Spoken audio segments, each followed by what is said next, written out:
we look at the way the periodic table of first matrix element is constructed and the way element can be arranged in it without making any serious mistake.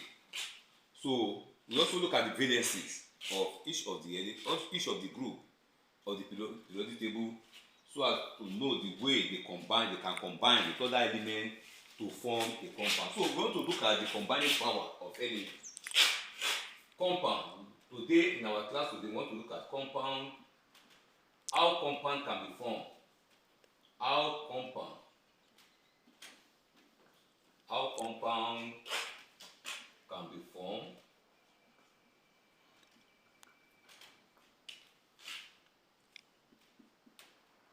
with a periodic table.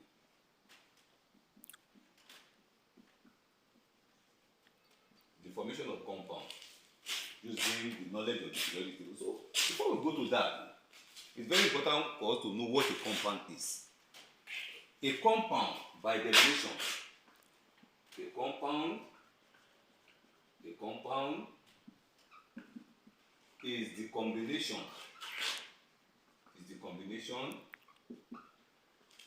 of two or more elements. A compound is a combination of two or more elements chemically combined together. Yes, chemically. That chemically combined together is very, very important for every student to master.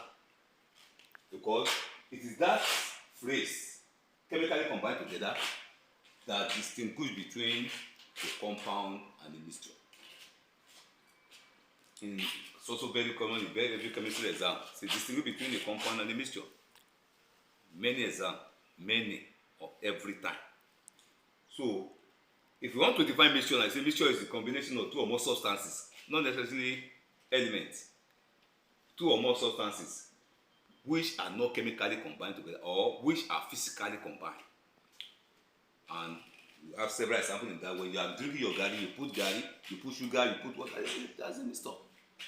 They are not chemically combined because that's why you can easily separate them through different separating techniques. So for compound is chemically, they must be chemically combined together.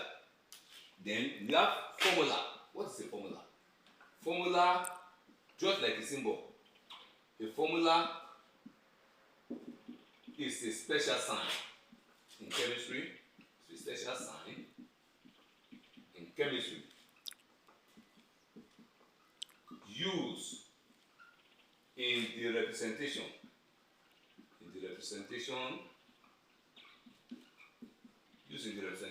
of a compound. Just like because it's also another common question in the exam, distinction between a symbol and a formula. A symbol is a special sign used in representing what? An element. While a formula is the same special sign used in representing what? A compound. So we want to look at some groups in the periodic table and how they can result, how their valency can come together to form different compounds. Compound, an example of compound, combining power, how they combine, combining power, then you have a formula that will be formed out of it. One, water is a common example that every student most students already know that what water is and they know the formula. So water is formed between hydrogen and oxygen. Hydrogen from the periodic table belongs to group 1 valency of 1. Oxygen belongs to group C valency of 2.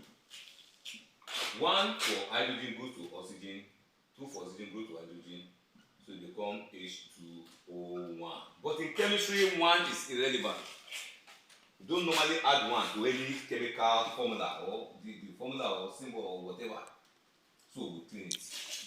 Or let me just put it here because it's still part of the combining power. Then the formula is H2. write, you don't accommodate the one you have in the formula.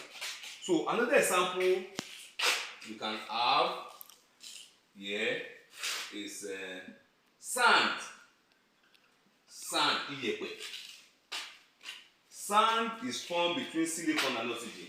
So that's why the constituent of sand, like I used to tell students in block laying, like, do you really know the chemical nature of one of those things you use for your trade? That's why chemistry is part of what you are learning. You must know, so that when you are even talking, you are dealing with a client, you can say, that silicon oxide is now very expensive. The person just be looking at you, what is silicon oxide? Silicon oxide is the same thing as sand. Sand, silicon oxide. So silicon belongs to group 4, have valency of 4.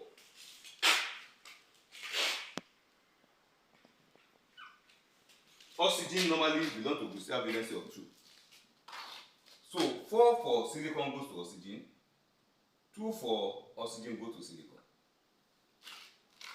So that will give us SiO2, because 2 will come to silicon, O4. But you don't leave it like this. In writing the correct formula of any compound, where it is going for you to reduce, now when you get to this stage, what you need is now mathematical application. Simple division. 2 can cancel 2.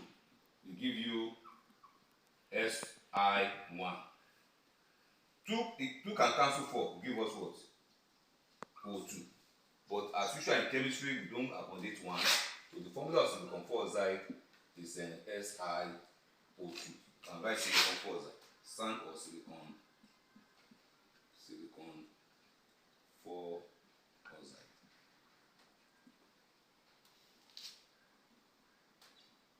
Silicon 4 oxide. Another example of compound you can have. Let's see, let me give you an example that we, okay, let's say aluminium oxide. Aluminium oxide is between aluminium and oxygen. Anything oxide is from oxygen. Oxygen is from oxide. So anytime you see oxide, you know that they are talking about oxygen. Aluminium belongs to group 3. So definitely the valency is 3. Oxygen 2 as usual. 2 for aluminium go to oxygen. 2 for oxygen go to aluminium. So that gives us Al2O3. This is very important for you to master. Valence is very, very important because many students in one of the exams that I mark, we have to take one exam last day. Many students were writing valency, although many of them got it right. Those that listen very well in the class. But many of them were writing ALO, just aluminium oxide. Some were writing Al2O. Some were writing ALO2. They were not sure. That is why the knowledge of valence is very, very important. Al2O3. All these are not difficult, and you cannot cram. Because how many of them do you want to cram? You have more than 2,000, even more than 2,000 compounds.